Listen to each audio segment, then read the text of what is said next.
There's a photo of Elizabeth Taylor that most people have never seen. She's sitting alone in a hotel room in Europe. No makeup, no jewels, no entourage.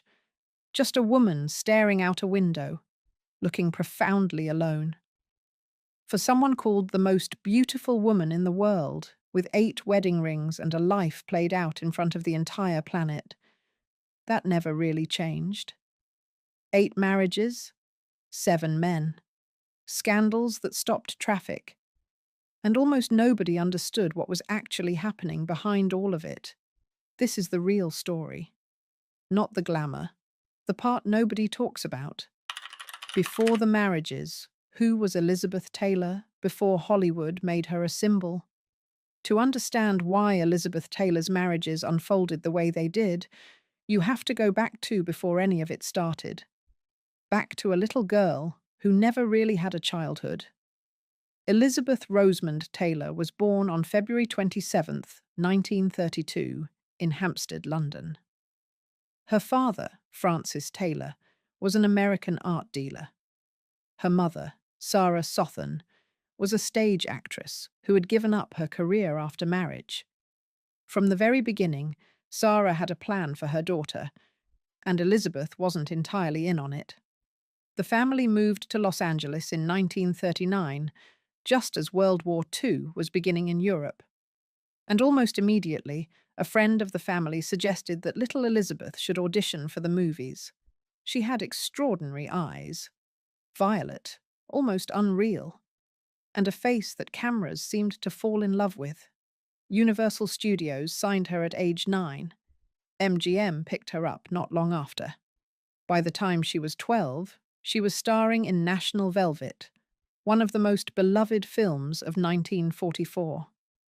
By 15, she was already being described in fan magazines in ways that would make any modern parent deeply uncomfortable. As a fully formed beauty, a young woman, a star. And that's the part worth pausing on. Elizabeth Taylor never got to be a teenager in any normal sense. The studio system in that era treated its contract players, especially the young ones, almost like property. Her schedule, her appearance, her weight, her public image, all of it was managed, controlled, and shaped by MGM. She wasn't a child. She wasn't an adult. She was a product. Her mother, Sarah, was almost always on set with her. Sarah had her own complicated relationship with fame and ambition, and she pushed Elizabeth hard, sometimes in ways that blurred the line between encouragement and pressure. Elizabeth later described her mother as both her greatest supporter and one of the most suffocating forces in her early life. What this produced was a young woman who was extraordinarily sophisticated in some ways, comfortable with cameras, with public attention, with being desired, and completely underprepared in others. She had almost no experience with normal adolescence, with making her own choices, with learning who she was outside of what other people wanted her to be. The MGM studio system of the 1940s and early 1950s was unlike anything that exists today. The studio owned your image, your schedule, your diet, in some cases, and your romantic life in ways that were contractually enforced. Young actresses were told who they could date and who they couldn't. They were put on medications, amphetamines to stay thin, barbiturates to sleep, stimulants to perform, with a casualness that, looking back now, is deeply troubling. Elizabeth Taylor was inside this system from the age of 9. There were people at MGM who genuinely cared about her. There were also people who thought of her primarily as an extraordinarily valuable asset and treated her accordingly. She once described going to the studio as a child and essentially never leaving, that the world outside those studio gates was something she observed rather than inhabited. Other kids went to school, had summers, had awkward years, had the ordinary disasters of growing up. Elizabeth Taylor had photographers and costume fittings, and a mother who reminded her, with love but with persistence, that everything depended on her staying exactly as she was. She once said that the first time she ever felt like she had any real control over her own life was when she fell in love, which might explain everything that came next. Coming up, the first marriage, at just 18 years old, to a man her own family had serious reservations about, and the moment that would set a pattern for the next 3 decades of her life. Conrad Hilton Jr., the first marriage and the first shattering. In the spring of 1950, Elizabeth Taylor was 18 years old and, by Hollywood standards, practically overdue for marriage. The man she chose, or perhaps the man she was swept up by, was Conrad Nicholson Hilton Jr., known as Nicky. He was 23, handsome, charming, and the heir to the Hilton Hotel fortune. On paper, it looked like a fairy tale. In practice, it was something else entirely. The wedding took place on May 6, 1950, at the Church of the Good Shepherd in Beverly Hills. 800 guests attended. The gown was designed by Helen Rose of MGM. The studio reportedly considered the whole affair excellent publicity. Elizabeth was radiant. The photographs were breathtaking. The marriage lasted 8 months. What happened between that wedding day and the divorce filing is something Elizabeth was guarded about for years. What eventually became known, pieced together from various accounts over time, was that Nicky Hilton had a serious problem with alcohol and gambling, and that behind closed doors he was volatile and at times physically threatening toward her. There were incidents during their honeymoon in Europe, a trip that was supposed to be romantic and instead left Elizabeth frightened and confused. She had grown up in a controlled, structured environment. She had never been alone with a man who frightened her. She had no roadmap for what was happening. Nicky Hilton came from money and from a particular kind of male entitlement that was common in wealthy American families of that era and almost never questioned. He was used to getting what he wanted. He had an explosive temper when drinking, which was often, and the young woman he had married, famous, beautiful, adored by the world, was, in the privacy of a hotel room in Europe, completely isolated. There was no publicist to call, no studio handler, no mother hovering nearby. Just Elizabeth, alone with a man whose behavior had shifted dramatically the moment the cameras were gone. People who spoke to her friends from that period later described a young woman who returned from Europe visibly changed. She was quieter. She had lost weight. She smiled less easily. By the time she returned to Hollywood, people close to her noticed she had changed. She was quieter, more guarded. She had lost a significant amount of weight. The divorce was finalized in February 1951. Elizabeth was 19. In the years that followed, she rarely spoke harshly about Nicky Hilton in public. She was measured, careful. But when asked once whether she had any regrets about the marriage, she gave an answer that stuck with people who heard it. She said she regretted that she had been so young, and that she had mistaken intensity for love. It was a small sentence, but it held a lot. What's striking, looking back, is how quickly the press moved on. A brief marriage, a quiet divorce. In 1951, that was practically standard Hollywood. Nobody asked too many questions. Nobody looked too closely at what had actually happened in those 8 months. And Elizabeth Taylor, 19 years old and already on her second act, moved forward. But the second marriage would be something completely different. A genuine, tender, complicated love story with one of Hollywood's most beloved actors. And it would end in a way that nobody saw coming. Michael Wilding, the quiet one. If Nicky Hilton represented the disillusionment of a fairy tale, Michael Wilding represented something Elizabeth Taylor had never really had: steadiness. Wilding was a British actor, 20 years her senior, gentle, and somewhat self-deprecating in a way that was genuinely unusual for Hollywood at the time. He wasn't loud. He wasn't a gambler or a drinker.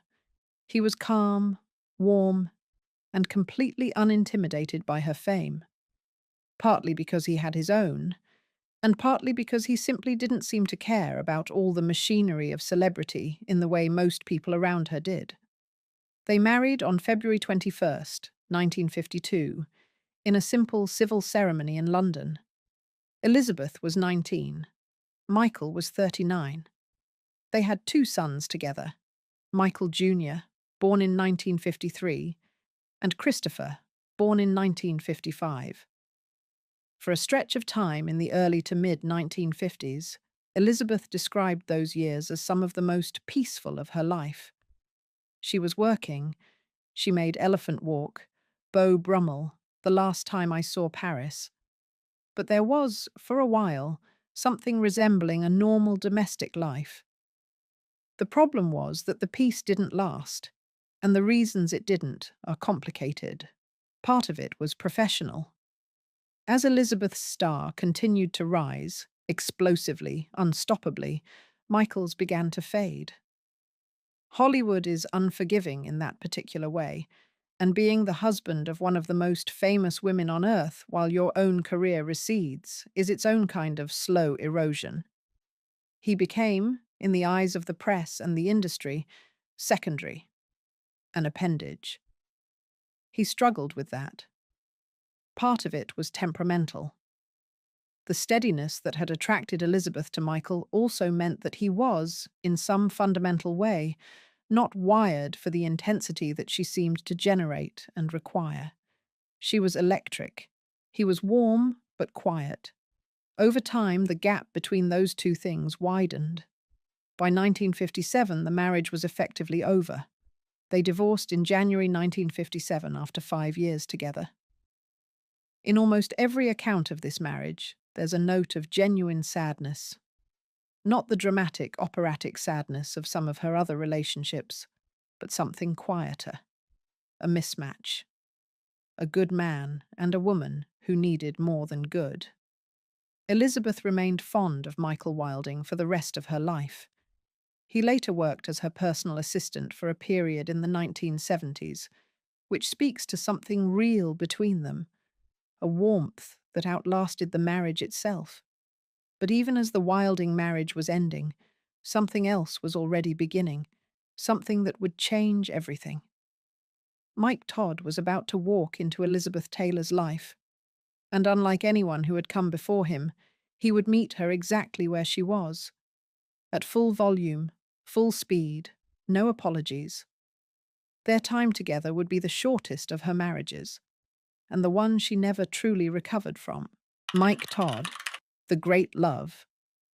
There are people who seem to exist at a different frequency from everyone else, louder, faster, more alive somehow. Mike Todd was one of those people. Born Avrom Hirsch, Goldbogen in 1909 in Minneapolis, Todd had reinvented himself multiple times before he ever met Elizabeth Taylor. He was a theatrical producer, a showman, a gambler in the grandest sense of the word. Not with cards, but with everything. He had been bankrupt twice and come back both times. He had produced Broadway shows, developed a new widescreen film format called Todd A.O., and produced the 1956 blockbuster Around the World in 80 Days, which won the Academy Award for Best Picture. He was 47 when he met Elizabeth. She was 24. And within a very short time, it was clear that something different was happening. What made Todd different from the men who had preceded him was that he seemed to genuinely delight in Elizabeth Taylor, not in managing her or being overwhelmed by her, but in matching her. He was theatrical in his affections, extravagant. He gave her jewelry on a scale that was almost absurd. Emeralds, diamonds, pieces that were less accessories than declarations. He threw parties. He made grand gestures. He moved through the world like someone who had decided that life should be conducted at maximum intensity at all times. For Elizabeth Taylor, who had spent much of her life being managed and controlled and shaped by other people's visions of who she should be, this was intoxicating. They married on February 2nd, 1957, in Acapulco, Mexico, just weeks after her divorce from Wilding was finalized. Their daughter, Liza Todd, was born in August of that year. By all accounts, and there are many, from people who knew them both well, the marriage was genuinely happy. Turbulent, yes. Todd was not an easy man. He had strong opinions about everything. He could be domineering, and his financial life was perpetually chaotic. But there was a mutual recognition between them, a sense that they were both somehow operating on the same wavelength. Elizabeth later said that with Mike Todd, for the first time in her life, she felt like a woman rather than a girl or a star or a symbol.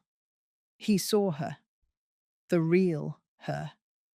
On March 22nd, 1958, 14 months after their wedding, Mike Todd boarded his private plane, named Lucky Liz, for a flight from Burbank to New York. Elizabeth had wanted to be on that flight. She had a bad chest cold, and Todd himself had insisted she stay behind, overruling her pleas to come along. The plane crashed in the Zuni Mountains of New Mexico. Mike Todd and everyone else on board were killed. He was 50 years old. Elizabeth Taylor was 26. The grief that followed was not the composed, dignified kind that Hollywood expected from its stars. She was shattered, completely and visibly shattered. She lost weight rapidly. She could barely function. People who saw her in the weeks after the crash described someone who looked like she was moving through water, present in body, but not in anything else. The physical details of what she went through in those first weeks were quietly harrowing. She could not sleep. She stopped eating with any regularity. Friends took turns staying with her because she couldn't be alone. She had a toddler, her daughter Liza, not yet a year old, and the challenge of caring for a baby while barely being able to care for herself was something she rarely spoke about publicly, but which people close to her described as overwhelming. There's a particular kind of grief that comes from losing someone unexpectedly, not from illness, not from a slow departure that allows for preparation, but from a morning when they simply don't come back, the sudden, arbitrary violence of it. Mike Todd had left for a flight on a Tuesday morning and never arrived. He had been alive and present and enormous in the world. And then he wasn't. There was no warning, no goodbye. Elizabeth had also survived by the thinnest of margins. If she hadn't been sick, if Todd hadn't overruled her. She lived with that knowledge for the rest of her life. The awareness of how close she had come to being on that plane. There is a particular kind of loss that changes the architecture of a person, that doesn't just hurt, but actually rewires something fundamental about how they move through the world. For Elizabeth Taylor, the death of Mike Todd was that kind of loss. And in the chaos of that grief, with the specific vulnerability of someone who has just had the floor taken out from under them, she reached for the nearest person. That person was Eddie Fisher, Mike Todd's best friend, and the husband of one of Elizabeth's closest friends. What happened next would produce the first truly defining scandal of her life, and the press would never quite forgive her for it. Eddie Fisher, the scandal that defined her public image. Eddie Fisher was, in 1958, one of the most popular entertainers in America. He had a television show, a recording career, a wholesome public image. He was also, critically, Mike Todd's closest friend. And he and his wife, actress Debbie Reynolds, were part of Elizabeth and Mike's inner circle. When Todd died, Fisher was one of the first people at Elizabeth's side. He flew to be with her. He helped manage the immediate aftermath of the tragedy. He was present in a moment of absolute devastation. What happened over the following months, whether it was grief, proximity, a genuine emotional bond, or some combination of all three, was that Elizabeth Taylor and Eddie Fisher fell into a relationship. The fallout was immediate and severe. Debbie Reynolds was enormously popular, and the public narrative that took shape was simple and brutal. Elizabeth Taylor, the home wrecker, had stolen America's sweetheart's husband. Fan mail turned vicious. Movie theaters were picketed. A columnist for a major newspaper wrote that Taylor was a scarlet woman who deserved to be run out of Hollywood. The reality, as is almost always the case, was more complicated. Fisher and Reynolds's marriage had its own problems. Fisher was not simply a passive victim who had been seduced, but in 1958, the full weight of public anger landed almost entirely on Elizabeth, partly because she was the more famous target, and partly because the cultural rules of that era held women to a different standard than men in these situations. Elizabeth Taylor did not apologize. She didn't perform contrition for the cameras. She and Eddie Fisher got married on May 12, 1959, in Las Vegas, after Fisher's divorce from Reynolds was finalized. And the press, never quite satisfied that she had suffered enough, continued to watch her with a particular intensity. It's worth sitting with that cultural moment for a second, because it says something real about the era. The late 1950s in America had very precise and very publicly enforced ideas about what women owed to other women, to the institution of marriage, to the idea of domestic stability. Debbie Reynolds represented all of that. She was blonde, cheerful, wholesome, the kind of actress who made people feel safe. Elizabeth Taylor was the other thing, too beautiful, too foreign in some undefined way, too much. The fact that Eddie Fisher had made his own choices, had pursued his own desires, had walked away from his marriage with agency and intention. That part of the story received remarkably little attention. He was managed as a sympathetic figure who had been led astray. She was managed as the cause. Fan clubs sent hate mail. A group of theatre owners in some cities briefly discussed whether to boycott her films. A magazine ran a cover that described her in terms that would not have been applied to a man in an equivalent situation. Elizabeth Taylor, characteristically, refused to play the role that the public seemed to want from her. She did not appear in public looking appropriately remorseful. She wore her new engagement ring openly. She seemed, to observers, almost defiantly unbowed. Whether that was genuine strength or a performance of it, or some combination of both, is hard to know from this distance. What's clear is that she paid for it, in public perception, in the narrative that would follow her for years. The irony, painful and almost poetic in retrospect, is that the Fisher marriage was, by almost every account, not a particularly happy one. The relationship had been born in crisis and grief, and it couldn't quite survive the return to ordinary life. Fisher was charming and attentive in the early months, but he struggled with the gravitational pull of Elizabeth's celebrity. He drank. He developed a dependency on prescription medications. He wanted a wife. What he had was a phenomenon. By 1961, it was effectively over. The formal end would come in 1964. But by then, Elizabeth Taylor was already somewhere else entirely. Somewhere that would produce the most explosive, most talked about, most dissected love story of the 20th century. She was on a film set in Rome. The film was Cleopatra. And the man she was falling for was already married. His name was Richard Burton. What happened between Elizabeth Taylor and Richard Burton during the making of Cleopatra wasn't just a love affair. It was something that stopped the world, and it would consume both of them in ways that were sometimes magnificent and sometimes devastating for the next 2 decades. Richard Burton, The Love That Consumed Everything. In January 1962, Elizabeth Taylor arrived in Rome to begin filming Cleopatra for 20th Century Fox.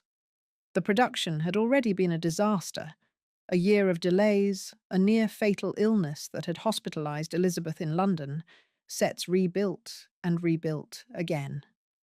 By the time cameras actually started rolling in earnest, the film had already become the most expensive movie ever made up to that point. Richard Burton arrived to play Mark Antony. He was Welsh, a classically trained Shakespearean actor with a voice like a cathedral organ and a reputation as one of the most gifted men of his generation, and also one of the most dangerous, in the sense that he was brilliant and knew it, and he drank ferociously, and he had an affect on people that was almost gravitational. He was also married to Sybil Williams, his first wife, with whom he had 2 daughters. The story of what happened on the set of Cleopatra between Richard Burton and Elizabeth Taylor is one of the most documented and simultaneously most mythologized events in Hollywood history. The broad facts are not disputed. They began an affair during filming. Both were still technically married to other people. The Italian press discovered it and published photographs. The Vatican issued a public statement condemning Elizabeth Taylor's conduct. The American and British press went into a frenzy. But what tends to get lost in the scandal is something that people who witnessed it consistently described. This was not a casual affair. Both of them seemed genuinely stunned by what was happening. Burton, who had a reputation as a serial romantic, was reportedly destabilized by his feelings for Taylor in a way he hadn't anticipated. He told friends he had never felt anything like it. Elizabeth was equally unguarded about it. She made no attempt to hide what she felt. They both finalized their divorces, she from Fisher, he from Sybil, and married for the first time on March 15th, 1964, in Montreal. What followed was the most public, the most scrutinized, and in many ways, the most genuinely passionate relationship of Elizabeth Taylor's life. The Burton-Taylor years have been so thoroughly documented that it's almost impossible to separate the reality from the mythology. What is clear from the people who knew them is that they were, on some level, deeply matched, intellectually, emotionally, in their appetites for life and its extremities. They travelled the world together. He bought her the Krupp diamond. He bought her the Taylor Burton diamond, which at 69 carats was among the most famous gemstones on earth. He wrote her letters of staggering beauty and emotional directness. He also drank, heavily and destructively. And Elizabeth, who had her own complex relationship with alcohol and prescription medications, a relationship that had been quietly building for years, partly as a response to chronic physical pain from a long history of injuries and illness, matched him drink for drink in some periods. The 2 of them together could be incandescent, and they could be catastrophic. What often gets overlooked in the retelling of this relationship is its intellectual dimension. Burton was ferociously well-read, Welsh working-class boy who had educated himself into one of the most formidable minds in the entertainment world. He read constantly, quoted extensively, held strong opinions about everything from Welsh poetry to geopolitics. Elizabeth, who had never been given a conventional education, responded to this with genuine hunger. She read the books he recommended. She engaged with his ideas. In private, by all accounts, they talked for hours. He also brought out her worst tendencies in some ways, and she his. Their arguments were legendary, loud, theatrical, exhausting for anyone nearby, and occasionally genuinely cruel in the way that only people who know each other completely can be cruel to each other. They knew exactly where the vulnerabilities were, and in their worst moments, they didn't look away from them. But in their best moments, and there were many of those too, They seemed to be two people who had found the only other person in the world who could actually hold them. The first marriage ended in June 1974, after 10 years together. The official reasons were vague: irreconcilable differences, the standard language. People close to them pointed to the drinking on both sides, to the intensity that had started to tip from passion into damage, to the fact that two people who burn that bright in the same room eventually create more heat than light. 16 months later, in October 1975, they remarried, this time in Botswana, on the banks of a river, with a small ceremony. It was impulsive and romantic, and, in retrospect, probably inevitable. The second Burton marriage lasted less than a year. They divorced again in July 1976. Elizabeth Taylor was 44 years old. She had been married 5 times. She was still, in the eyes of the world, primarily defined by her relationship with Richard Burton, a relationship that would not fully end with the second divorce, but would continue, unresolved and profound, until Burton's death in August 1984. When he died, Elizabeth was devastated in a way that reminded people who had known her of her grief after Mike Todd. It was not the grief of an ex-wife. It was the grief of someone who had lost the person they considered their true counterpart. She was not at the funeral. His fourth wife controlled the arrangements. Elizabeth stayed away. She sent flowers. After Burton, Elizabeth Taylor entered the most overlooked period of her life. 2 more marriages that the press treated as afterthoughts, but which tell us something essential about what she was still searching for. And the second of them ended in a way that broke something in her.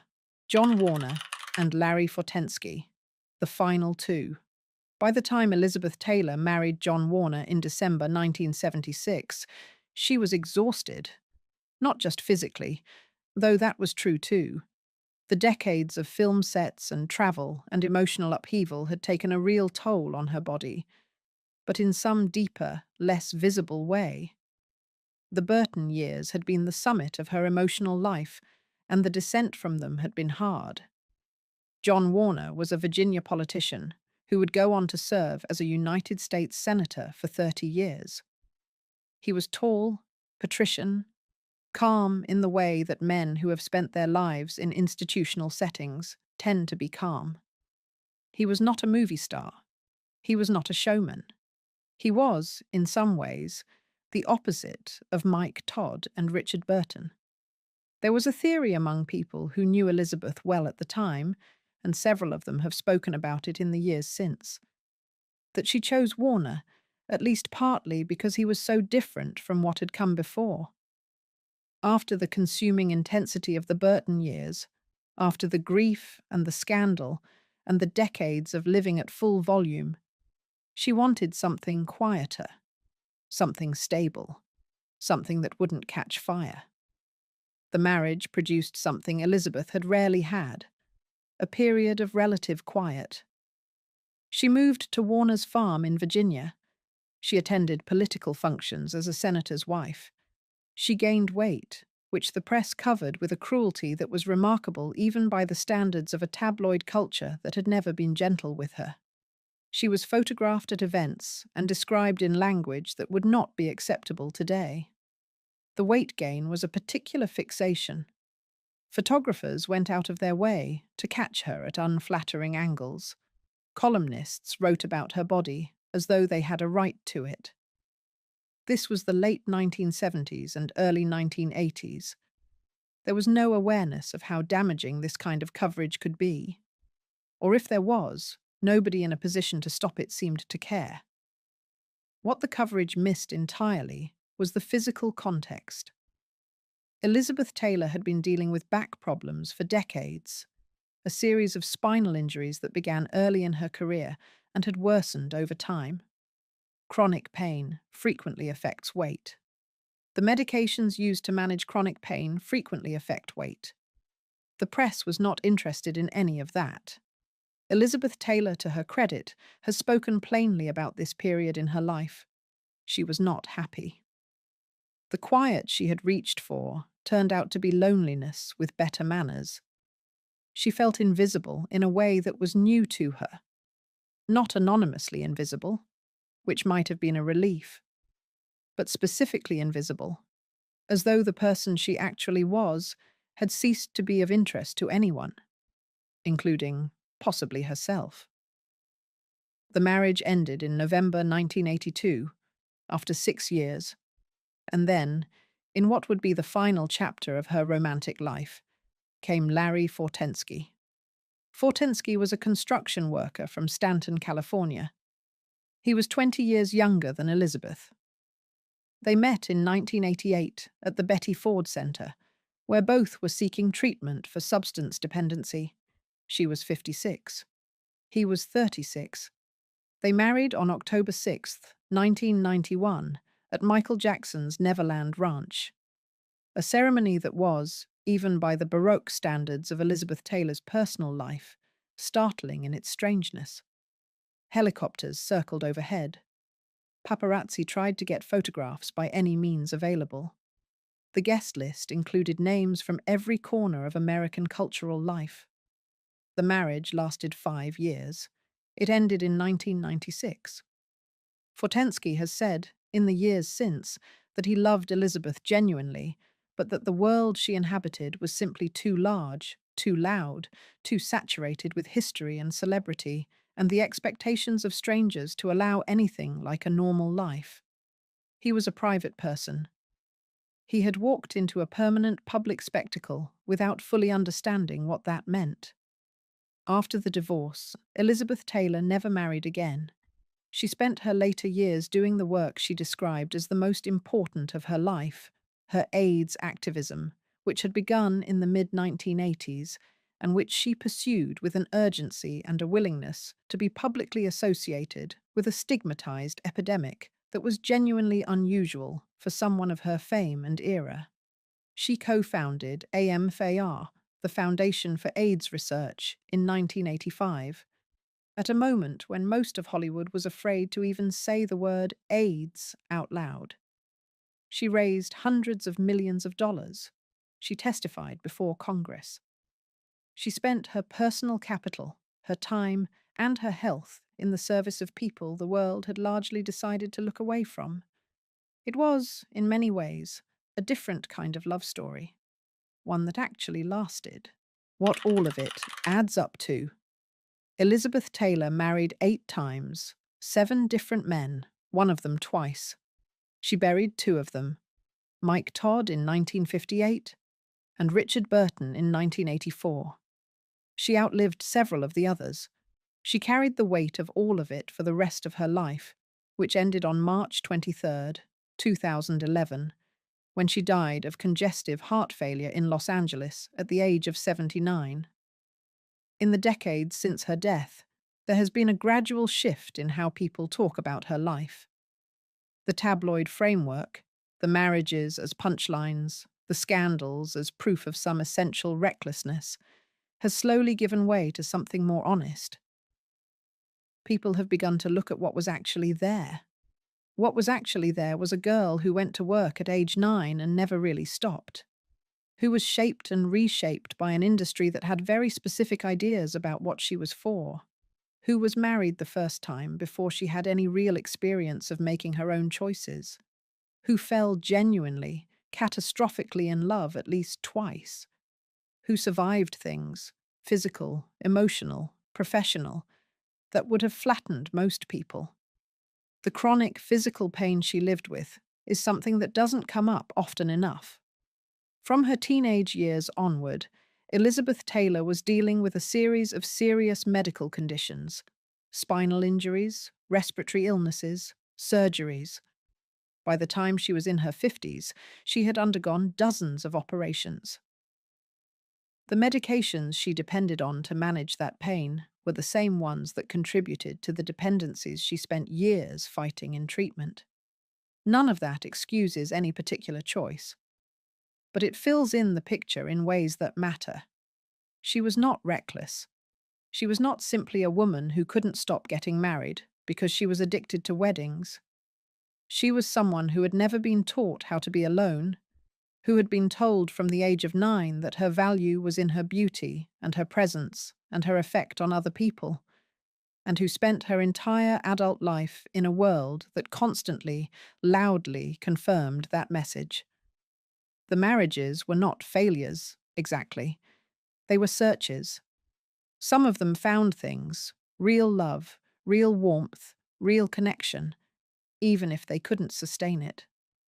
Some of them were mistakes made in grief or loneliness. Some of them were acts of profound hope in the face of circumstances that probably didn't warrant it. She was, by most accounts, a genuinely loyal friend, an intensely loving mother, and a woman of surprising warmth and humour who bore very little resemblance to the various myths that had accumulated around her name. The people who knew her personally, not as Elizabeth Taylor the legend, but as Liz, the woman who called at midnight and made terrible jokes and worried about her children, describe someone who was trying, always trying, to find something real in a world that kept turning her into a symbol. She found it, in pieces, in her children, in her closest friendships, in her aides' work, in the moments between the photographs, and sometimes in the marriages themselves, at least in the best of them, in the brief, radiant years with Mike Todd, in the volcanic, complicated glory of the Burton years. She found it there too. That's the story. Not a cautionary tale, not a romantic comedy, not a soap opera, just a life, enormous and difficult and occasionally magnificent, lived by a woman who never quite got the privacy to figure herself out, but kept trying anyway. If you enjoyed this video, please like and subscribe to our channel so you never miss out on more fascinating stories. There's a building at 195 Broadway in Manhattan that most people walk right past. For decades, it was the command center of the most powerful company most Americans never thought twice about. You picked up the phone. Someone answered. Simple as that. Except it wasn't. What was actually going on inside that system, and what it took to bring it down, is a story nobody fully told you. Segment 12. The wire that connected a nation. Let's go back to 1876. Alexander Graham Bell patents the telephone, and within a year, the Bell Telephone Company is in business. Within a few more years, there are local telephone exchanges popping up in cities across the country. Within a decade, long-distance service begins to take shape, and within a generation, the Bell system has become something that nobody quite planned for. A monopoly so complete, so thorough, so deeply woven into the fabric of American infrastructure that it's almost impossible to describe in modern terms. Here's the thing about monopolies. Most of them are obvious. You can see them, feel them, fight them. But the Bell system was different. It was a monopoly that most Americans genuinely liked, because the telephone, for most of its early history, was a miracle. You could talk to someone across the country in real time. That was not a small thing. That was world-changing. AT&T, American Telephone and Telegraph, was the parent company of the Bell system, and it operated through a network of regional subsidiaries.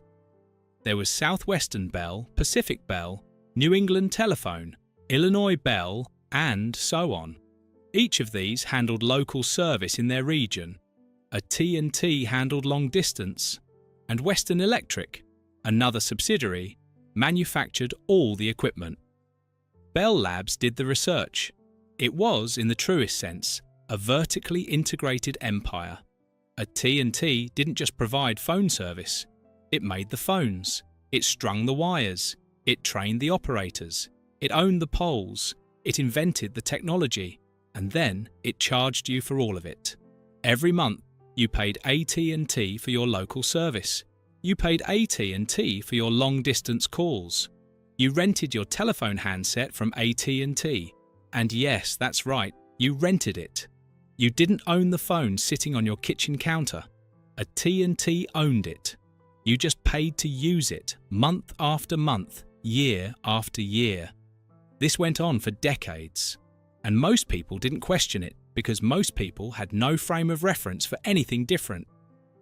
The Bell system built something genuinely remarkable in the 20th century. By the 1960s, the United States had the most sophisticated telephone network on Earth. More phones per capita than any country in the world. Dial tone in rural Kansas, in small Appalachian towns, in desert communities in New Mexico. The universal service principle, the idea that telephone service should be available to everyone, everywhere, regardless of geography, was Bell's operating philosophy, and it was actually achieved. That's not nothing. That's an extraordinary engineering and logistical accomplishment that took generations of workers, engineers, operators, and planners to build. When you picked up that phone in 1965 and heard a dial tone, you were hearing the result of 80 years of deliberate, methodical construction. Cables buried under city streets, poles planted along country roads, switching equipment installed in buildings across tens of thousands of communities. The people who built that network understood that they were building something meant to last. And they were right. But here's where it gets complicated, because the same system that built all of that also made it effectively impossible for any competitor to exist. And when you're the only game in town for long enough, certain things start to happen. The Bell system's internal culture, the way it saw itself, the way it treated its workers, the way it handled dissent, that's where the real story begins. And some of it is not pretty. Segment 11. The culture inside the machine. People who worked for the Bell system in the mid-20th century often describe it in terms that sound almost like describing a country. Not a company, a country. With its own customs, its own hierarchy, its own unwritten rules, and its own way of making sure you understood your place. Bell employees received pensions, health insurance, and job security that was nearly unmatched anywhere in the American economy. In return, they were expected to embody something called Bell culture, a kind of institutional loyalty that extended well beyond the 9-to-5 workday. You were a Bell person. You thought like a Bell person. You dressed like a Bell person. The company had internal publications, training programs, and social clubs.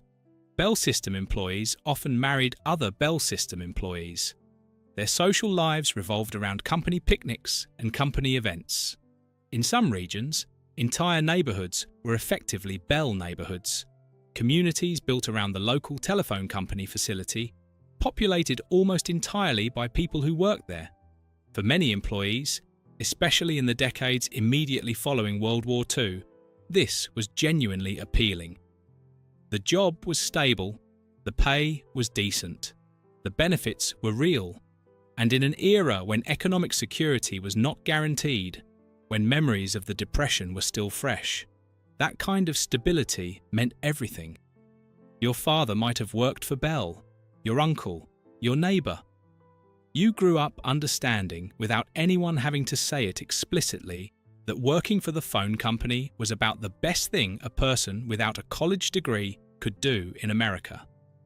But the Bell System's internal culture also had a shadow side, and nowhere was that shadow more visible than in how the company handled the question of women. From the earliest days of telephony, women had been the backbone of the operator workforce. The first telephone operators were actually teenage boys, and they were, by all accounts, terrible at the job. Rude, impatient, prone to hanging up on customers. Within a few years, the industry had largely shifted to hiring women who were considered more patient, more polite, and, critically, willing to work for lower wages. By the early 20th century, the telephone operator had become one of the most iconic female professions in America. Thousands of women sat at switchboards across the country, connecting calls, assisting customers, serving as the human interface between the Bell System and the public. They were essential. Everybody knew they were essential.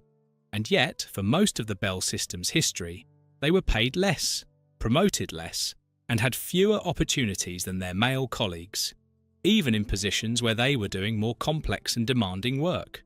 This wasn't unique to the Bell system, of course. This was the entire American economy for most of the 20th century.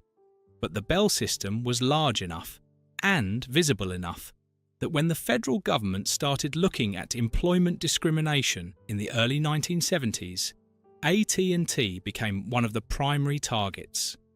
What investigators found when they looked closely was not subtle. Women at AT&T were systematically steered away from higher-paying technical and managerial jobs. Men were systematically steered away from operator positions, regardless of whether those men might have wanted the job. The result was two parallel workforces within the same company, one predominantly female, one predominantly male, with a significant pay gap between them. African American employees faced their own version of this same segregation, restricted to lower rungs regardless of their qualifications or performance. In January 1973, AT&T reached a settlement with the Equal Employment Opportunity Commission, the Department of Justice, and the Department of Labor. The company agreed to a consent decree that was, as the presiding judge put it at the time, unlike the typical toothless corporate settlement. It included concrete goals, timetables, affirmative action programs, and direct financial relief. The total projected cost of the settlement was approximately $38 million, with $15 million allocated specifically as back wages to those who had been denied fair treatment, and the remaining $23 million going toward additional benefits and structural reforms required by the decree. It was, at the time, the largest employment discrimination settlement of its kind in American history. For a company AT&T's size, the financial penalty was manageable, but the reputational damage was real, and more importantly, it cracked open the carefully maintained image of the Bell system as a benevolent, well-run institution that took good care of its people. The investigation had shown that the institution took good care of some of its people and not others. That distinction mattered, and it was just the beginning of the scrutiny that AT&T would face over the next decade. Because while this was playing out in the employment arena, a very different set of battles was being fought over the network itself. Battles that would eventually lead somewhere nobody inside the Bell system wanted to go. Segment 10. The regulators come knocking. If you want to understand why the Bell system was eventually broken apart, you have to understand what the Bell system looked like to people on the outside, specifically to the government agencies and independent companies that kept bumping up against it. The Bell system didn't just dominate telephone service, it actively worked to prevent competition from developing. And the mechanisms it used to do this were sophisticated and deeply embedded in how the system operated. Take equipment, for example. For most of the Bell system's history, it was official policy that only Bell-approved equipment could be connected to the Bell network. This was justified on technical grounds. The company argued that connecting unapproved devices to the network could damage it, interfere with service, create problems for other customers. Whether or not that was entirely true, the practical effect was that AT&T's subsidiary Western Electric had a captive market for every telephone, every switchboard, every piece of equipment connected to the network. No outside manufacturer could sell you a phone. No outside manufacturer could sell your business a switching system. No outside company could make equipment that would work on the Bell network, because the Bell network was specifically designed to reject unauthorized devices. The money flowed in one direction, constantly, with no possibility of interruption. This arrangement was enormously profitable for Western Electric, and it kept potential competitors permanently locked out of the market. The crack in this wall came from an unlikely direction, a device called the Carter phone. Tom Carter was an independent radio company operator in Texas who had developed a device that let mobile radio equipment connect to telephone lines. It was essentially a cradle that held a telephone handset and transmitted audio between a radio system and the phone network acoustically. Carter's customers were oil workers and ranchers in remote areas who needed to relay communications between radio networks and the telephone system. AT&T told Carter his device violated its tariff rules, the regulations that governed what could and couldn't be connected to the network. Carter sued. The case went to the Federal Communications Commission, and in 1968, the FCC ruled in Carter's favour, establishing the principle that customers had the right to attach their own equipment to the telephone network as long as it didn't harm the network. This was, in hindsight, a seismic shift.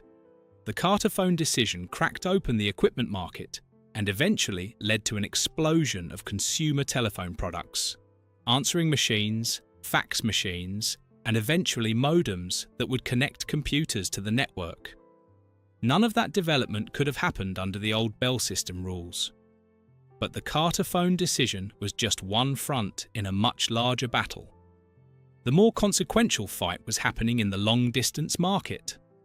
MCY, Microwave Communications, Inc., was founded in the 1960s with the modest ambition of building a private microwave relay network between Chicago and St. Louis for business customers. AT&T fought MCI's applications before the FCC at every turn, arguing that allowing a competitor to cherry-pick lucrative business routes would undermine the Bell system's ability to subsidize rural service. The argument wasn't without some logic. Long-distance revenue really did help cross-subsidize local service rates, particularly in less profitable rural areas. But the way AT&T fought MCI, not just legally and regulatorily, but operationally, by making it as difficult as possible for MCI to interconnect with local Bell networks, crossed the line from competitive defense into something that looked, from the outside, a great deal like deliberate obstruction. By the mid-1970s, MCI had expanded its ambitions dramatically, launching a service called Execunet that was effectively a competing long-distance service for general consumers. AT&T's response was to refuse interconnection, essentially trying to strangle MCI by cutting off access to the local networks that MCI needed to complete its calls. MCI sued. The courts sided with MCI, and the Justice Department, watching all of this unfold, came to a conclusion that would change American telecommunications forever. Segment 9, the antitrust case that changed everything. On November 20th, 1974, during the same period when the Watergate investigation was consuming most of Washington's attention, the United States Department of Justice filed an antitrust lawsuit against AT&T. The lawsuit was straightforward in its accusations. AT&T had used its control over local telephone networks to prevent competition in the markets for long-distance service and telephone equipment. The remedy the government was seeking was dramatic: the breakup of the Bell system. AT&T's response initially was defiance. The company had faced antitrust scrutiny before. There had been a significant consent decree in 1956 that had limited AT&T's activities, and it had survived. The company's lawyers believed they could outlast this challenge as well. AT&T had resources that few institutions in the world could match. It had experienced lawyers and experienced lobbyists and experienced former regulators who had come to work for the company. It believed, not entirely without reason, that patience was its most powerful weapon. What AT&T didn't fully account for was the judge who would hear the case. Harold Green, a federal district court judge in Washington, D.C., who took over management of the case in 1978 on his first day on the bench at the district court. Green had a reputation for meticulous preparation and a willingness to manage complex litigation with unusual firmness. He ran a tight courtroom, pushed back against delay tactics, and made clear that he intended to reach a verdict. AT&T's strategy of attrition, burying the proceedings in complexity and hoping the government would eventually give up, was not going to work against this particular judge. The trial began in earnest in 1981. AT&T mounted what it believed was a comprehensive defence, arguing that its monopoly was a natural one, that the economics of telephone service made a single national provider more efficient than a fragmented market. It argued that its cross-subsidisation model, which used profits from long-distance and urban service to keep rural and residential rates low, could only function if the company controlled the whole system. Green denied AT&T's motion to dismiss the case in the fall of 1981, writing in his ruling that the evidence the government had presented demonstrated violations of antitrust law over a lengthy period of time. That ruling was, in practical terms, the moment the Bell system's fate was sealed. By the end of 1981, it was becoming clear inside AT&T that the legal position was deteriorating. The company began, for the first time, to seriously consider the possibility of settlement. The negotiations that followed were complex and contentious. AT&T's chairman, Charles Brown, was navigating competing pressures from within the company, board members, executives, and employee unions who all had different ideas about what an acceptable settlement might look like. The government, meanwhile, was trying to craft a remedy that would actually create meaningful competition rather than just rearranging the pieces.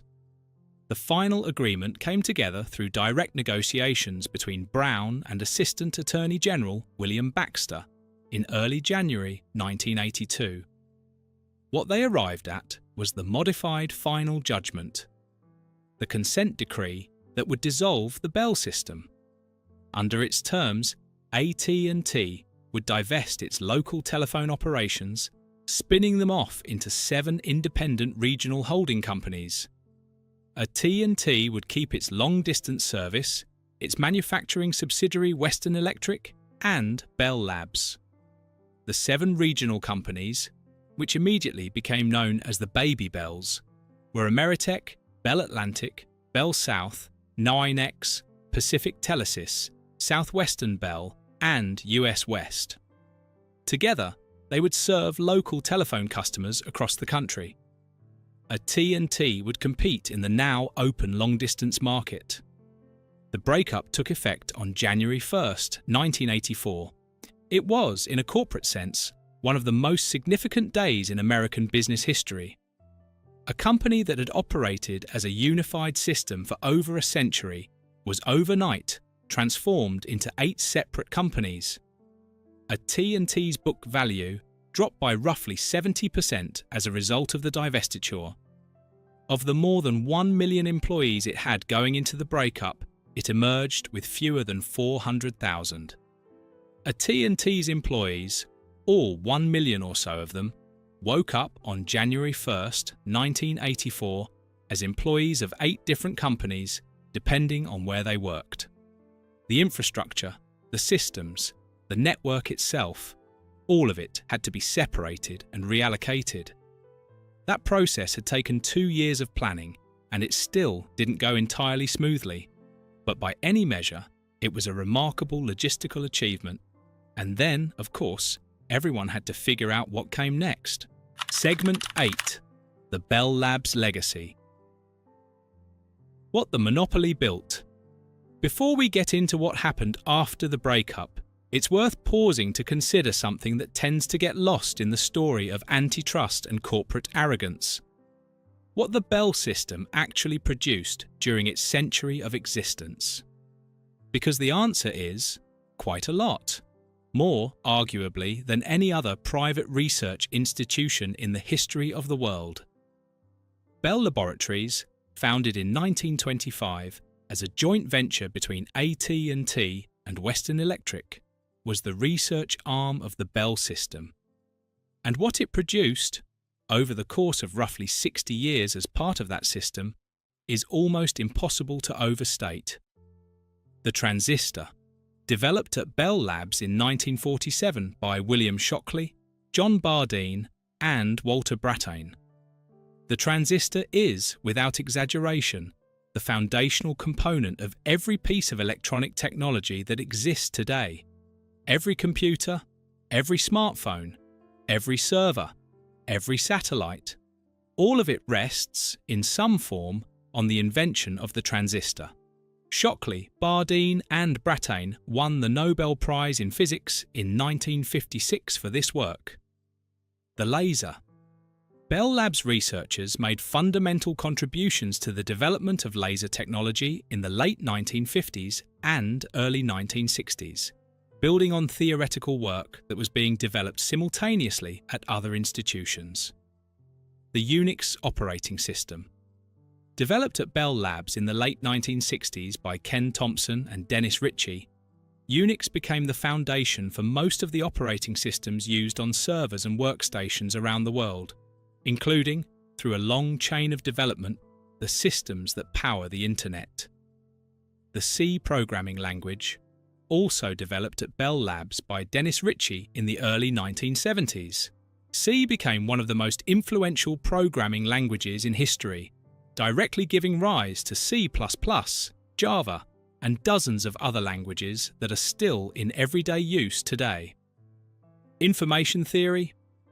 Claude Shannon, working at Bell Labs in the late 1940s, developed the mathematical framework that underlies all modern digital communication. Every time you send a text message, stream a video, or download a file, you are using concepts that Shannon developed in work published between 1948 and 1951. He essentially invented the mathematical foundation of the digital age. Solar cells, charge-coupled devices, the image sensors that eventually made digital cameras possible, error-correcting codes, cellular telephone technology. The list goes on and on. How was this possible? How did a telephone company produce so many foundational scientific and technological breakthroughs? The answer is, essentially, money and time. Bell Labs was funded by AT&T's monopoly profits, which meant it had essentially unlimited resources. And because AT&T was in the business of building long-term infrastructure, not chasing quarterly earnings, Bell Labs researchers were given the freedom to pursue fundamental science without immediate commercial pressure. They could spend years, even decades, on problems that had no obvious application to telephone service. Researchers were hired with the explicit understanding that their job was to think deeply about hard problems and see where those thoughts led. Shockley's team wasn't trying to invent the transistor, because AT&T needed transistors. They were investigating the fundamental physics of semiconductors, because AT&T wanted to understand how electricity moved through materials so it could build better telephone equipment. The transistor was, in some sense, a side effect of that deeper inquiry. This model, well-funded, long-horizon basic research attached to a large industrial organisation, produced an extraordinary return. The inventions that came out of Bell Labs over 60 years transformed not just the telecommunications industry, but essentially the entire modern economy. And it was only possible because of the monopoly. The monopoly funded the research. The monopoly gave the researchers time. The monopoly insulated Bell Labs from the pressure to produce commercially viable results on a quarterly schedule. That's a genuinely uncomfortable thing to sit with. The monopoly that was harmful enough to warrant breaking up was also the economic engine that produced some of the most consequential scientific work of the 20th century. These two facts don't cancel each other out. They just exist side by side, creating a tension that doesn't resolve neatly. After the breakup, Bell Labs, now part of the downsized AT&T, continued to produce important research for a while, but gradually, as AT&T faced competition and cost pressures, the investment in pure research declined. Bell Labs was eventually folded into Lucent Technologies when AT&T spun that company off in 1996 and then passed to Nokia years later. The great research institution still exists in name, but it's a shadow of what it was during the Bell System era. Nobody built anything quite like it again. Segment 7. The Operators. Voices that held the nation together. Long before any of the antitrust drama, long before transistors and Unix and corporate power struggles, there were the operators. Women, almost exclusively women, sitting at wooden and then metal switchboards, plugging and unplugging cables, connecting call after call after call. In the early days, these women worked 10-hour shifts standing at their boards. The work was physically demanding, mentally intense, and emotionally exhausting. Customers were not always patient, calls didn't always connect cleanly, and the supervisor was always watching. At the peak of the operator system, in the years before direct dialing became widespread, there were hundreds of thousands of telephone operators working for the Bell system across the country. They were the human nervous system of the network, the people who made the connections that the technology couldn't yet make automatically. In small towns, the operator was often a local institution. She knew who was calling whom. She knew when the doctor was on the line. She knew, sometimes, before anyone else did, when something had gone wrong. A car accident on the highway, a fire at the mill, a medical emergency at the farmhouse on Route 7.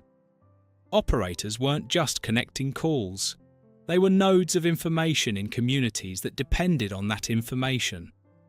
There are stories, many of them, of operators who stayed at their boards during emergencies, connecting calls and relaying information until they were physically forced to leave. During the 1906 San Francisco earthquake, operators kept working as long as the lines held, connecting calls for rescue workers and terrified residents, even as buildings collapsed around the exchange buildings. During floods, fires, and storms across the country, operators who should have evacuated stayed at their switchboards because they understood that people needed the lines open.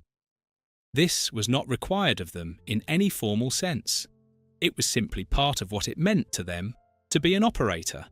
And then, gradually, they became obsolete.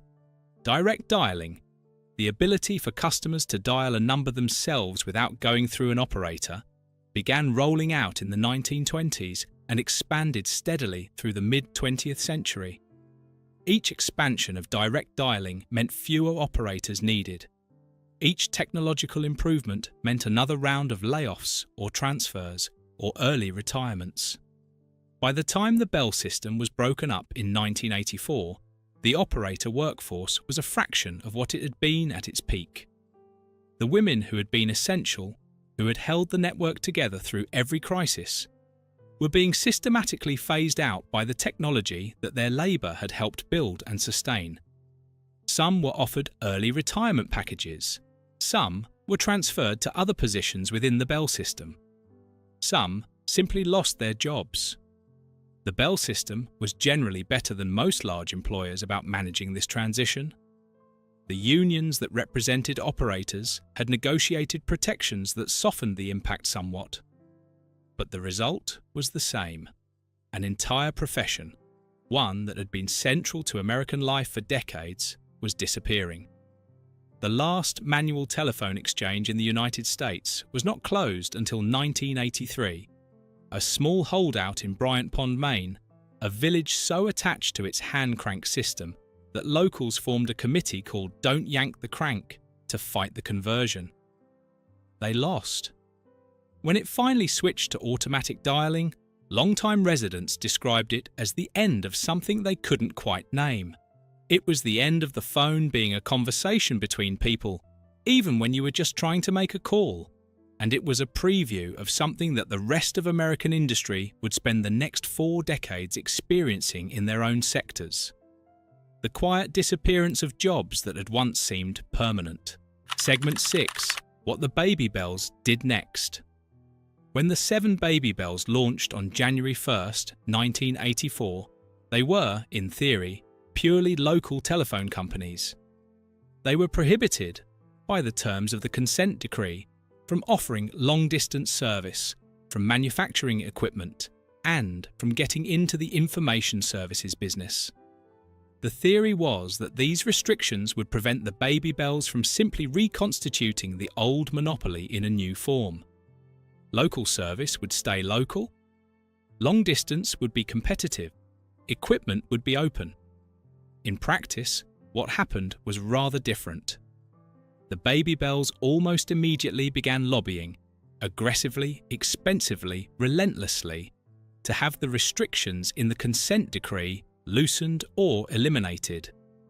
They hired former regulators, they made campaign contributions, they commissioned studies and cultivated relationships with every politician and regulator who might eventually be useful. What was interesting was how quickly and how effectively it worked.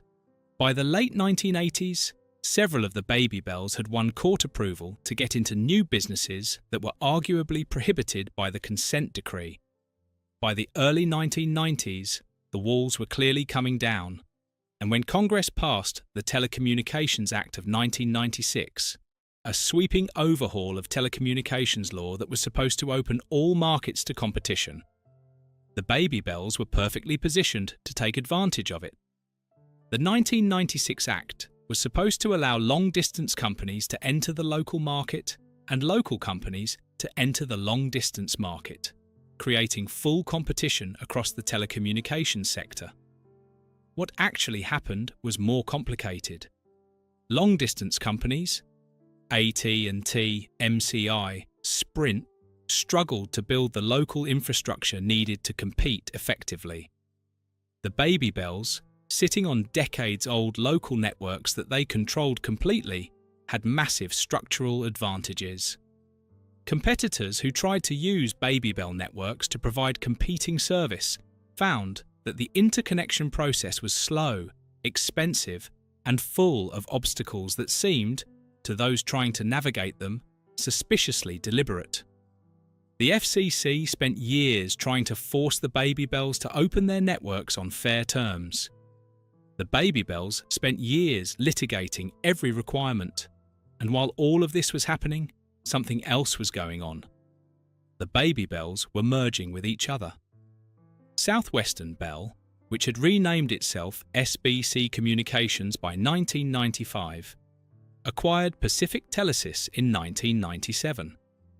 Then it acquired Ameritech in 1999. Then, in 2005, it acquired AT&T itself, the long-distance company that had once been the parent of the entire system. And then, in 2006, it acquired Bell South, bringing under one roof what had once been three entirely separate Baby Bells. The resulting company kept the AT&T name because the brand still carried weight in the public mind, but the acquisition was, in symbolic terms, extraordinary. The child had consumed the parent.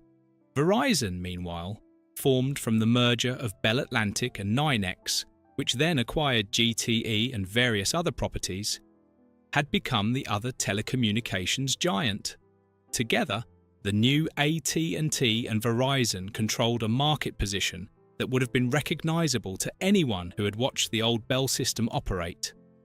Just with different names on the buildings. Segment 5. The workers who were left behind. Through all of this, the breakup, the Baby Bells, the mergers, the consolidation, there were people, hundreds of thousands of workers who had built careers in the Bell system and were now navigating a very different landscape. The Bell system had been, in its mid-century prime, one of the best employers in America for working class and lower middle class workers. The wages were solid, the benefits were real, the pension was dependable, the job security for people who didn't run afoul of management was genuine. You could start at AT&T as a young person and, barring some serious problem, expect to retire from AT&T decades later with a pension that would take care of you. That was the deal, unspoken but real. The breakup didn't eliminate all of that overnight. The Baby Bells inherited the union contracts and the pension obligations, and, initially at least, the culture of the old Bell system. But over time, as competition increased and costs needed to be cut, the employment relationship began to change in ways that were hard to argue with individually, but devastating in aggregate. The unions, primarily the communications workers of America, fought to protect wages and benefits through successive contract negotiations. They had some success, but the trend lines were not in their favour. The number of union members at the Bell companies declined steadily through the 1980s and 1990s. Work that had been done by union employees was outsourced, automated, or simply eliminated.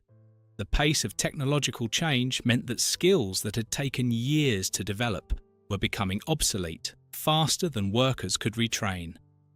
The workers who felt this most acutely were often the ones in the middle, people who had been in the system long enough to have built up significant seniority and to have structured their lives around the expectation of stable employment, but who weren't close enough to retirement to have a clear exit.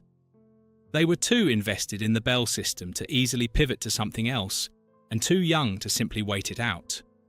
Some of them found ways to adapt. Some took buyout packages and reinvented themselves. Some moved laterally within the new telecommunications landscape, to cable companies, to wireless carriers, to equipment manufacturers. Some went into trades or started their own businesses, but some didn't make it. There's a particular kind of economic dislocation that comes from watching an institution you built your identity around simply stop being what it was. Bell system workers, people who had genuinely believed in what the company was doing, who had taken pride in the reliability and reach of the network they maintained, had to reckon with the fact that the institution was gone. Not just changed, but fundamentally altered in ways that couldn't be undone. The buildings were still there. The 195 Broadway building in Manhattan. The regional Bell system facilities in cities across the country. The switching centres and equipment buildings and operator training facilities. The physical infrastructure remained largely intact, transferred to the Baby Bells or, in some cases, repurposed for other uses. But the institution was gone. The culture was gone. The sense of shared purpose, the feeling that you were part of something large and important and permanent, that was gone. And what replaced it, in many cases, was simply the ordinary uncertainty of working for a company that was competing in a market and might, at any time, decide that your particular position was no longer required.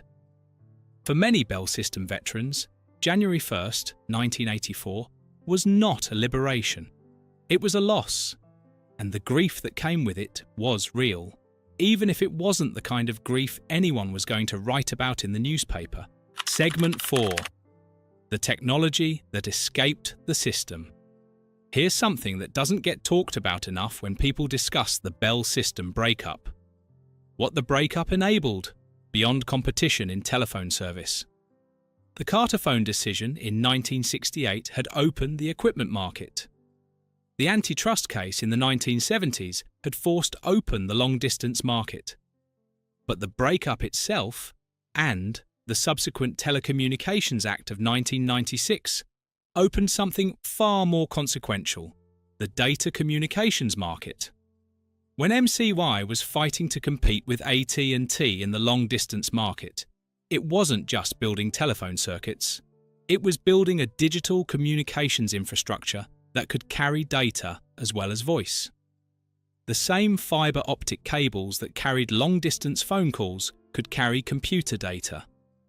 And as computers became more connected to networks in the 1970s and 1980s, the demand for data communications began to grow in ways that nobody fully anticipated.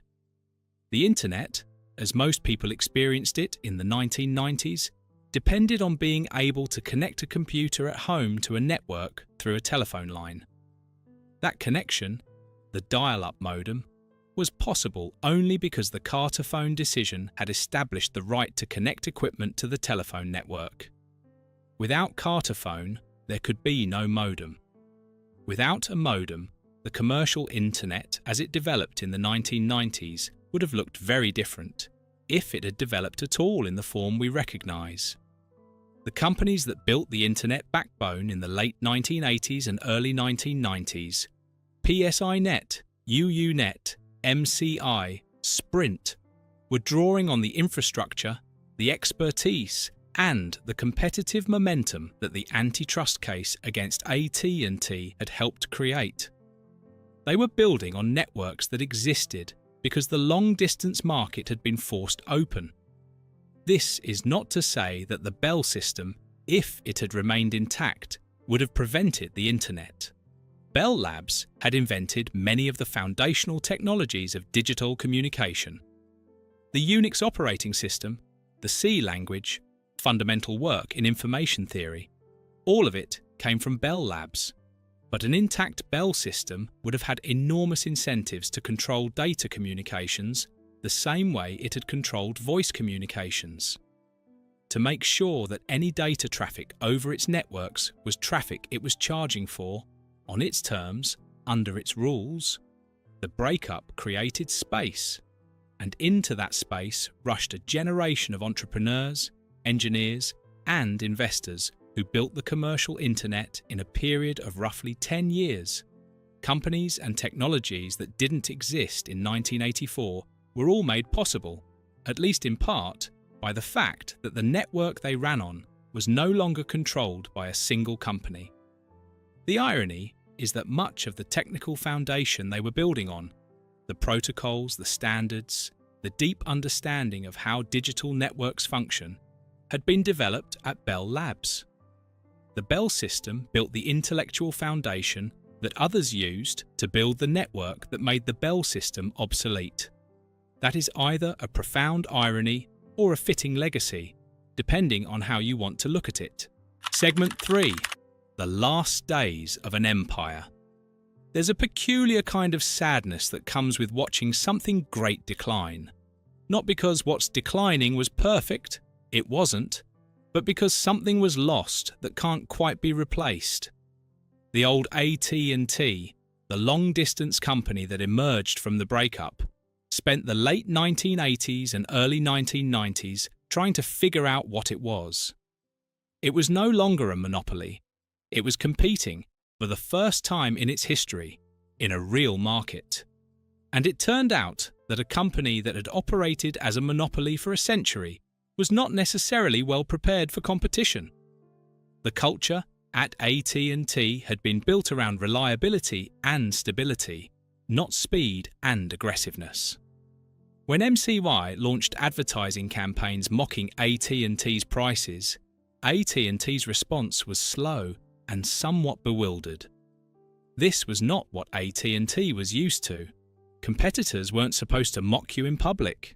There were procedures for this kind of thing. There were supposed to be. AT&T made a series of strategic bets in the 1990s that, in retrospect, looked like a company desperately searching for an identity. In 1991, it acquired NCR Corporation, a computer and data processing company, for approximately $7.4 billion in stock, betting that the future lay in combining communications with computing. The bet didn't pay off. NCR struggled inside AT&T, losing $600 million in 1994 alone, and AT&T eventually spun it off again in 1996. In 1994, AT&T paid $11.5 billion for McCaw Cellular, a wireless company, in a recognition that the future of telephone service was increasingly happening over the air rather than over wires. This was a better bet. AT&T Wireless became a significant business, but managing the integration was complicated, and the relationship between the wireline and wireless sides of the company was never entirely smooth. In 1998, AT&T acquired TCI, a cable television company, in a bet that the future lay in delivering broadband and telephone service over cable infrastructure. This was perhaps the most forward-looking bet of all. Broadband over cable is, in fact, how tens of millions of Americans get internet service today. But the execution was disastrous. AT&T couldn't integrate TCI's sprawling, chaotic cable systems into anything resembling a coherent network, and the whole enterprise ended up being sold off piecemeal. By the early 2000s, AT&T was a company in genuine trouble. Its long-distance revenue was declining as competitors undercut its prices and as internet-based communication began to substitute for traditional phone calls. Its cable assets were being sold. Its brand, once synonymous with reliability, was increasingly associated in the public mind with overpriced service and indifferent customer care. In April 2004, AT&T was removed from the Dow Jones Industrial Average. It had been part of the index since 1939. The symbolism was hard to miss. In January 2005, SBC Communications, the former Southwestern Bell, agreed to buy AT&T Corporation for approximately $16 billion. The company that had once been the parent of the entire Bell system was acquired by one of its own children for a price that would have seemed almost comically small against what the original AT&T had once been worth. SBC kept the AT&T name because the brand still carried weight, but the acquisition was, in symbolic terms, complete. The child had consumed the parent. Segment 2. The buildings that remain. Walk through the financial district of most major American cities and you'll find them. The old Bell System buildings. Some are recognizable by their architecture, built in a style that could only be described as corporate monumental. Heavy stone, classical detail, a deliberate effort to project permanence and authority. Others are more modest, the regional switching centres and operator buildings that were built for function rather than impression. Many of them are still there. Some have been converted to apartments or hotels or office space. Some are still owned by the telecom successors, by AT&T or Verizon, and still house network equipment. Some are empty, caught between their industrial past and an uncertain future, too substantial to demolish and too specific in their original purpose to easily repurpose. 195 Broadway in Manhattan, the old AT&T headquarters, is now a mixed-use building with retail on the ground floor and residential and office space above. The marble lobby, with its classical columns and its sense of institutional gravity, is still intact. If you walk in from the street, you can stand in a space that was once the command center of the most powerful communications company in the world and feel absolutely nothing in particular, because it's now the lobby of a building that contains a food market and some apartments. That contrast between what a space once meant and what it means now is one of the more quietly melancholy things you can experience in an American city. The AT&T Long Lines building, also in Manhattan at 33 Thomas Street, is something else entirely. Construction began in 1969 and was completed in 1974.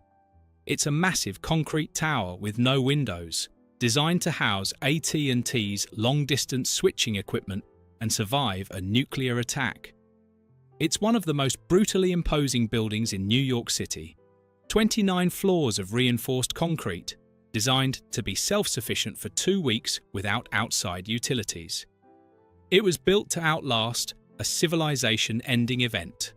It's still there, it still houses telecommunications equipment, and it's still, decades after the Bell system ended, one of the most striking monuments to what that system was. Something built to last, built to endure, built with the assumption that it would be there forever. The assumption was wrong, of course, but the building is still standing. These buildings are not museums. Nobody has put up plaques explaining what they meant. They just exist, in the middle of cities that have largely moved on, as physical reminders that something enormous was here once, and that it shaped the country in ways that most people alive today never directly experienced. Segment 1. What it meant and what came after. The Bell system lasted in its various forms for about a century. From the founding of the Bell Telephone Company in 1877 to the breakup in 1984, it operated as the spine of American communication. It built the infrastructure that connected a continent. It funded the research that produced technologies that transformed the world. It employed, at various points, millions of people who built their lives and identities around the institution.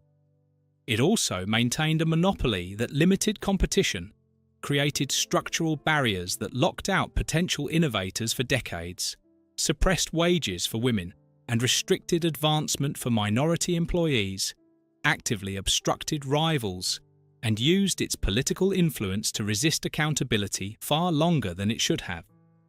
It was, in the way of most large and powerful institutions, a mixture of genuine accomplishment and genuine harm. Separating the two cleanly is not really possible, and anyone who tries to do it, either to celebrate the Bell system without reservation or to condemn it without acknowledgement of what it built, is missing something important. After the breakup, the telecommunications landscape became more competitive, prices fell in key markets, and the pace of innovation accelerated dramatically. The Internet age, which required an open, competitive data communications market, was made possible, at least in part, by the dismantling of the old system. The consumer technology revolution of the 1990s and 2000s, from the personal computer to the smartphone, depended on open, accessible networks of the kind that the old Bell system would never have allowed. At the same time, the consolidation that followed the breakup produced, within 2 decades, a market dominated by 2 or 3 large carriers who, in the eyes of many critics, exercise a degree of market power not entirely different from what came before, just distributed differently. The phone in your pocket is more powerful than anything the Bell system ever imagined, but the company that provides your wireless service is, in many cases, a direct descendant of the Bell system, and the experience of dealing with it, the customer service, the contracts, the sense that you don't have many real alternatives, will be familiar to anyone who remembers what AT&T was like in 1980. Some things change completely. Some things change their shape while staying essentially the same. What the Bell system leaves behind, beyond the buildings and the corporate lineage, is a set of genuine questions that haven't been fully resolved. Can a competitive market produce the kind of long-horizon research that Bell Labs produced? What happens to a workforce when the institution they built their lives around disappears? How do you regulate a technology company that is also essential infrastructure? These questions are not academic. They're playing out right now with different companies and different technologies, but with the same underlying tension between private power and public need. The Bell system is gone. The questions it raised are not. The empty Bell system buildings are still standing, quiet monuments to something that was, for better and worse, genuinely enormous. Walk past one sometime, look up, think about what it meant for one company to run the lines that connected a nation, and think about what it means that we had to take it apart to find out what we'd built. If you enjoyed this video, please like and subscribe to our channel so you never miss out on more fascinating stories.